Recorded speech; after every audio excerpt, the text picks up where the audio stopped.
can I begin by quoting one of my lecturers?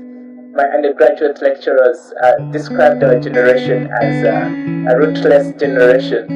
And so I want to also believe I'm part of Uganda's rootless generation. In that we are diverse, we don't have a really solid culture, so I spring from that generation. And so, for example, my name, Jacob Katumusiime, my father is Mtoro, my mother is Mchiga, and I don't speak any of those languages, I speak Runyankole. Yeah, so I am currently a graduate student at Makerere Institute of Social Research. I am a writer. I can now claim that I'm a writer.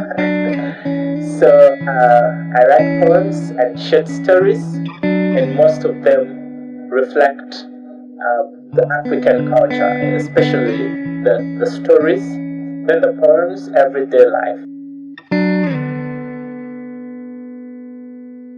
Okay, so how I become a writer. I don't know at what moment I became a writer.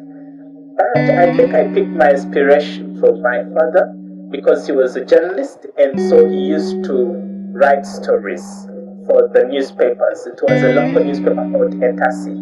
And so he always wanted us to write or to sit beside him and, So when I realized I'm a writer, I don't know, but I remember one day our mate told me to translate a letter from the local language to English so she could send it to the boyfriend in the village.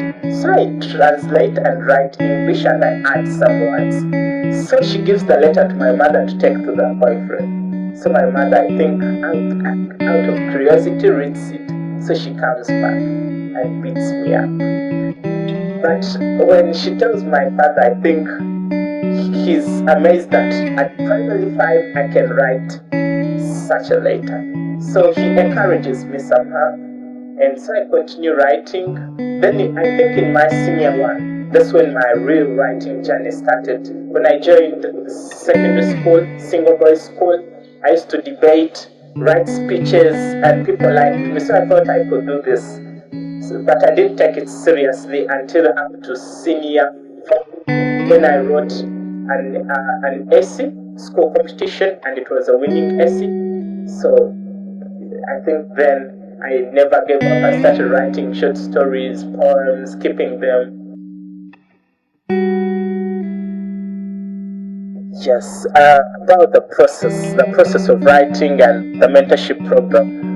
And I should say that's what we need as young writers.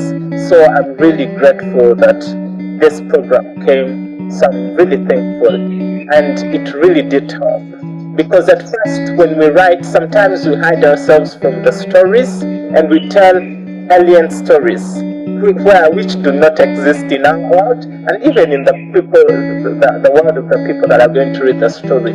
So with the writing program, Nick Makoha,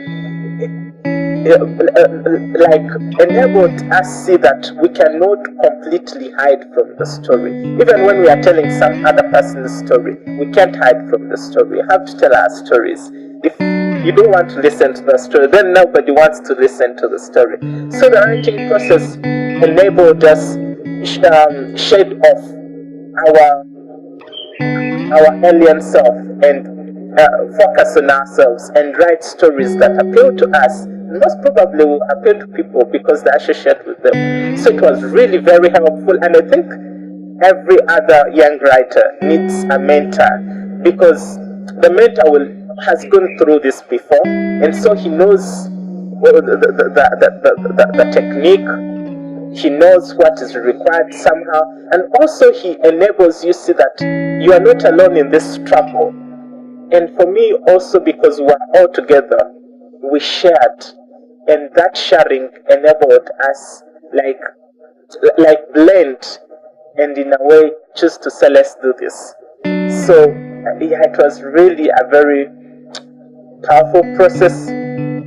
One, it makes you believe you are nothing, but it also builds you. So it deconstructs you and constructs you again. And so really I'm grateful. Yeah. Yes, let me write to that. What inspired the story? Many things actually inspired the story. And so what happens is I finish school and join the profession, teaching. And so I realized the staff rooms are full of youth. Even the old men are not married. So I'm like, what's this? So during every break there is a conversation going on, and it revolves around love and marriage and so on and so forth.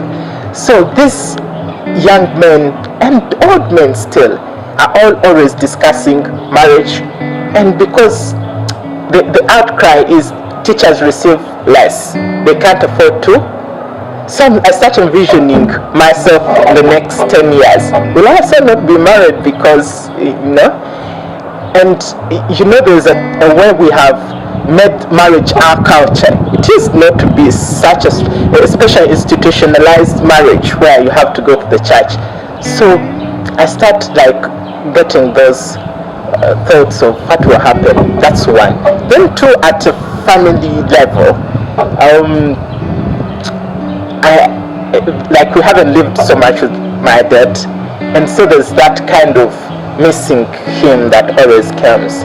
And I realize our generation, part of the rootlessness is in that our generation, our parents haven't lived with us. They're always running out to make ends meet, and so we don't quite relate with them so much. And so there is a kind of missing one another, lacking. Sometimes you want to tell your parent ABC and you can't tell them that because of, you can't tell maybe your mother, you have to tell your father this. Then there's something you have to tell your mother, you can't tell your father, and there's always that disconnection. And so you die inside. So there was that dying inside, and also trying to tell the story of, because tell every youth to marry or to think about settling in a family, they'll tell you, man, I can't afford this and this and this. And two, there's this kind of three, I think, there's this kind of conflict between the men. They don't want to tell it that they are unable to afford to make a wedding for a woman, and nobody looks at that, and it's a story everyone relates. Somehow everyone relates to, but they don't always tell it. Yeah, so I had my mentor Melissa, I think, didn't believe that this is true, that men choose not to marry because they can't afford. Yeah, which is real true.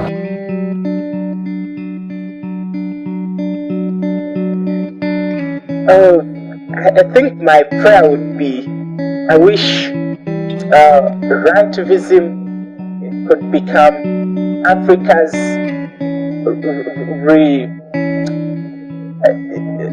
what can I say? Africa's new. It's already making progress. I don't know how to even phrase this, but Africa's realization that we have stories to tell and we should not shy away from them. Let's tell them. Let's not rely on already made writers to make our stories. Let's concentrate on the talent down and write those stories. Everyone has always said, Jacob, you're a good writer, but I've never gotten a chance to write any story, And so I'm really grateful that Rightevism is offering this opportunity to young writers, and now that it's celebrating 5 years, I think this is the best way. It celebrated last year, but this is the best way to have celebrated 5 years, and this is history being made for Rightevism, for us, and I can't claim anything without saying Rightevism in a way. So really I'm grateful, and for Rightevism I'm really thankful so much, and I pray that every other young writer can benefit from this. For me, it's an inspiration that now you're growing, you need to pull someone out, and also, yes. So this is an inspiration, and I hope the writing out continues to grow for Uganda in such a way.